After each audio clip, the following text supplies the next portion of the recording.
السلام عليكم، انا خالد درغام طالب في كليه طب اسنان، وجاي النهارده اقول لكم نعمل ايه في اجازه نص السنه. ياما وقعنا في الطريق ونقوم، لا حزن كان بيدوم ولا جرح بيطول. ازيكم عاملين ايه؟ اتمنى تكونوا بخير، اتمنى تكونوا بتذاكروا وبتشدوا حيلكم، عشان زي ما قلت لكم شهر واحد فعلا هو كنز وهيفرق معاكم جدا. وقلت لكم قبل كده في فيديو النصايح ان مهم جدا ان انتوا تشدوا في الفتره دي، فلو انت ما شفتش فيديو النصايح تقدر تشوفه على القناه. وزي ما انتوا عارفين في منكم دلوقتي لسه هياخد الاجازه، وفي منكم دلوقتي هو في الاجازه، فلازم تعرفوا هتعملوا ايه في الاجازه وتعرفوا هتمشوا فيها ازاي. طبعا المدرسين بتختلف في الاجازه، في منهم بيدي الاجازه اسبوع، في منهم بيدي 3 ايام، في منهم بيدي 5 ايام، في منهم بيدي 10 ايام، على حسب كل مدرس وعلى حسب هو مخطط هيمشي ازاي. فاحنا هنمشي على اساس ان هو 7 ايام، انا هكلمكم كانه 7 ايام عشان اقدر اديلكم مثال عليها ان كل واحد هيعمل ايه. طيب بالنسبه للموضوع ده فهي بتختلف حسب نوع الطالب. يعني ايه نوع الطالب؟ احنا عندنا دلوقتي تقريبا طلبة ثانوية عامة كلها عبارة عن 3 انواع. النوع الاول وهو النوع اللي بيكون خلص كل مذاكرته مع القوش تراكمات، مش حاسس ان هو ناسي القديم وفاكره تمام، وحاسس ان هو مذاكر وعامل كل اللي عليه ومش ناقصه اي حاجه. ولكن ملحوظه ان النوع ده مش موجود. مفيش حد في ثانويه عامه بيبقى حاسس ان هو عمل كل اللي عليه وحاسس ان هو مش ناسي القديم وحاسس ان هو تمام ومذاكر كل حاجه ومش مراكم حاجه وحلل من كل الكتب. النوع ده مش موجود.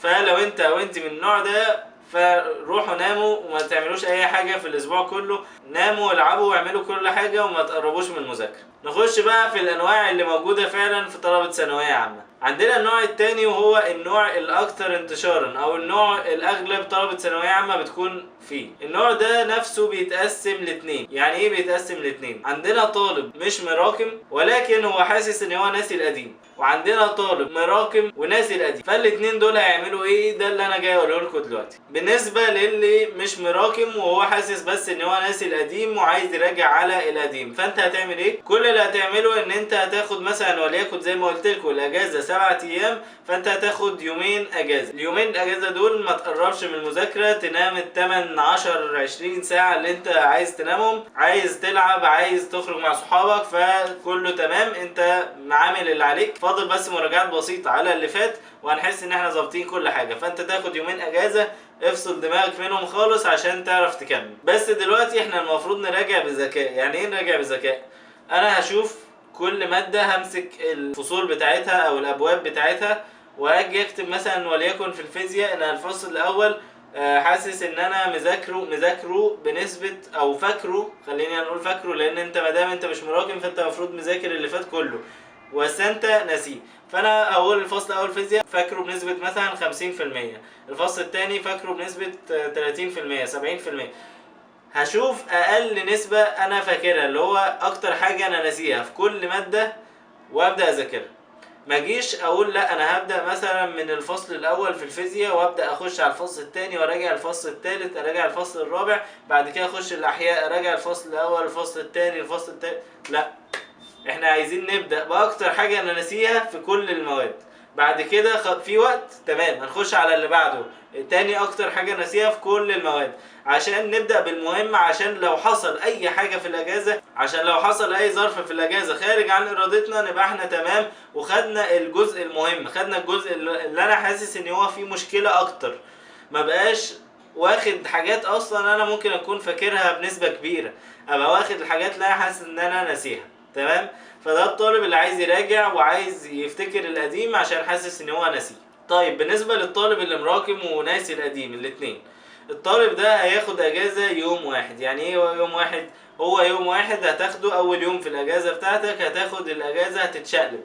يعني حاول على قد ما تقدر تنام، تلعب، تخرج، تعمل اي حاجه، لان بعد اليوم ده انا عايزك تمسك التراكمات واحده واحده وتبدا ترتبهم.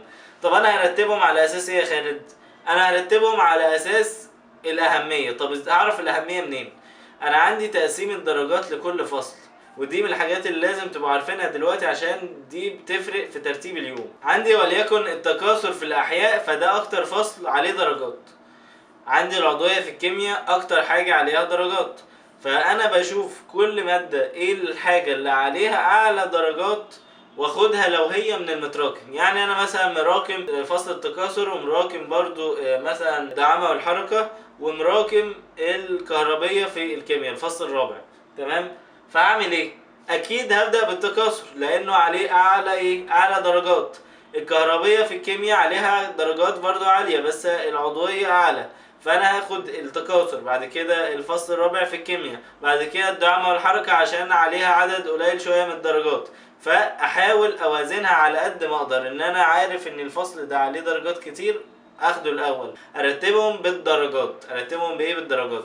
عكس التاني، عكس اللي كان ناسي الفصول. اللي ناسي الفصول هو بيشوف هو ايه، هو انا ناسي ده اكتر فهذاكره، انا ناسي ده اكتر فهعمله كذا. لكن انت دلوقتي مراكم، فانت اصلا لسه هتبدا، لسه هتشوف شرح، فعشان كده لازم تبدا بايه؟ بالاكتر درجات. ده بالنسبه للطالب المراكم. وبالنسبه للطالب اللي عايز يراجع، طبعا المراجعه بتاعتنا عامله ازاي؟ المراجعه طبعا انا قلتها قبل كده في فيديو. المراجعه بتكون عباره عن ان انا بمسك الورقه او بمسك الشرح بتاع الفصل ده اللي انا عايز اراجعه، وابدا اقراه بعيني بسرعه. بقراه بعيني، مش بذاكر من الاول، انا بقرا بعيني بسرعه، ما اخدش وقت في الشرح. قاعد اقرا عشان بس انشط المعلومات. خلاص قفلت، طبعا ده واحد مذاكر مره واحده على الاقل. تمام. قفلت الشرح، هخش احل على طول، ما فيش كلام، هخش احل على طول، اكسب افكار واكسب اسئله واصحح اخطائي. هي دي اللي هتكسبني فعلا معلومات اكتر، الحل مش الشرح. النظام جديد محتاج حل كتير، محتاج ان احنا نعرف اخطائنا، لان هي افكار ممكن تلاقي فكرة منها موجودة في الامتحان. لازم تبقى جاهز، لازم تبقى حلل كتير، واهم من الحل زي ما قلت لكم تتعود على ان انت تعرف اخطائك، عشان الهدف اصلا من الحل ان انت تغلط فتتعلم، مش الهدف ان انا اخش احل فلاقي كله صح انا استفدتش حاجة. طيب النوع الثالث من طلبة ثانوية عامة، النوع ده اللي هو ما بدأش اي حاجة ومن اول السنة نايم على ودانه. النوع ده اللي هو ابيض. فالنوع ده اكيد ما تستناش ان انا اقول لك ان انت تاخد اجازة، لان انت اصلا واخد اجازة من اول السنة لحد دلوقتي، خدت اجازتك وزيادة. فانت هتخش دلوقتي في الاجازة تبدأ تذاكر على طول جدا، يعني ما فيهاش كلام، انت هتخش هتذاكر لان دي فرصة. يعني انت دلوقتي تخيلها ان الطلبة بتوع ثانوية عامة اغلبهم هنا وانت هنا. هل لما يكون عندك فرصة ان انت تيجي من هنا وتتحرك شوية وتقرب منهم، حتى لو مش هقول لك حتى توصل لهم، حتى لو بس هتقرب منهم، فلازم تستغل الفرصة دي. فانت هتذاكر على طول. هتذاكر ازاي؟ هتذاكر زي اللي مراكم. يعني انت يعتبر مراكم المنهج كله، فالفرق بينك وبين اللي مراكم ان هو هياخد اجازة وهو مش مراكم كتير قوي، ولكن انت مراكم اغلب المنهج او مراكم المنهج كله. فانت هتعمل ايه؟ هتمشي برضو بنفس النظام، نظام الدرجات، اللي هو الفصل ده عليه درجات اكتر فهبدأ بيه، الفصل اللي بعديه وهكذا، نمشي بنظام الدرجات. تمام. فاتمنى اكون فدتكم في الموضوع ده. زي ما قلت لكم لازم تركزوا في نظام المراجعه. انا بقرا بسرعه بعيني، ما باخدش وقت في الشرح، بروح احل على طول واعرف اخطائي، الحل اهم من الشرح. اتمنى يكون الفيديو عجبكم. ما تنسوش اللايك والشير والاشتراك في القناه وتفعيل زر الجرس، واكتبوا لي تحت لو عندكم اي سؤال او اي استفسار، هتلاقوني رديت عليكم على طول. بحاول ارد عليكم في اسرع وقت. عارف ان انتوا بتكونوا عايزين اجابه السؤال على طول عشان بيكون شاغل دماغكم ساعات، فهتلاقوني رديت عليكم على طول. وربنا يوفقكم واشوفكم الفيديو الجاي. سلام. يا ما وقعنا في الطريق ونقوم، لا حزن كان بيدوم ولا جرح بيطول.